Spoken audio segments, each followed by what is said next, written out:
Praise the lord. సహోదరులు భక్సింగ్ గారి అనుభవంలో దేవుడు తనకు బయలుపరిచిన దైవ మర్మములు, సమకూర్చుకొనుటలోని రహస్యములు.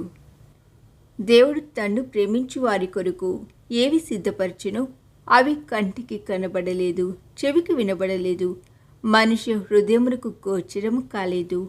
1 కొరింథీయులకు రాసిన పత్రిక 2వ అధ్యాయం 9వ వచనము. మనము 2 రకములైన నష్టములను అనుభవించేదము. మొదటిగా వ్యక్తిగతమైనది, రెండవదిగా సమాజములకు సంబంధించినది.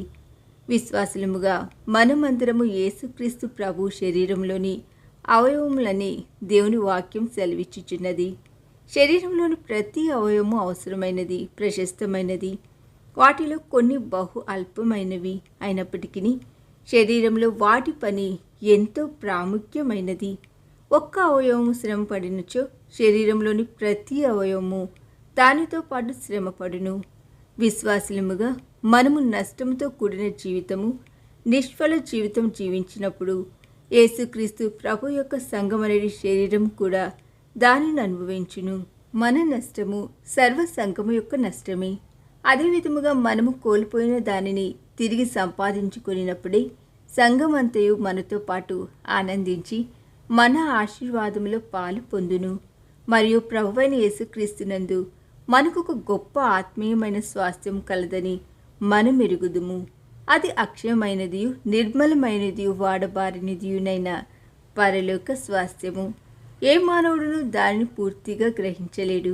అది ఎంత గొప్పదనగా దాని విషయము దేవుని వాక్యము ఇట్లంచున్నది: దేవుడు తన్ను ప్రేమించు వారి కొరకు ఏవి సిద్ధపరచునో అవి కంటికి కనబడలేదు, చెవికి వినబడలేదు, మనుష్య హృదయములకు గోచరము కాలేదు.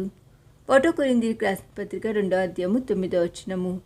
ఆయనను మనకు పరలోక స్వాస్థ్యమును అనుభవించుట తెలియక అపజయముతోనే తప్పిదములు చేయుచునే మన బ్రతుకులు ఇంకను కొనసాగించుచున్నాము. దీనివలన దేవుని సంకల్పమునకు ఆటంకం కలిగినను ఆయన ప్రేమ ఎన్నటికీ మారదు. ఇర్మియా గ్రంథం 31వ అధ్యాయం 3వ వచనము. దేవుడు ఇట్లు చెప్పుచున్నాడు: శాశ్వతమైన ప్రేమతో నేను నిన్ను ప్రేమించుచున్నాను. మనము మారిపోదుము, కానీ ఆయన ప్రేమ సంకల్పము ఎన్నటికీ మారదు.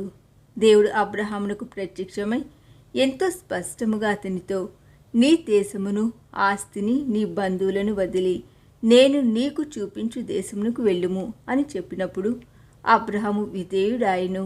అయితే తాను చేసిన ఒక చిన్న తప్పిదము వలన తన జీవితంలోనికి ఎంతో గొప్ప నష్టము తెచ్చుకొనెను. తన తమ్ముని కుమారుడైన లోతుని వెంటబెట్టుకొని అతనితోనున్న పాలిభాగత్వమును బట్టి ఈ నష్టము సంభవించెను. లోతును బట్టి దేవుడు అబ్రహాముతో మాట్లాడలేకపోయెను.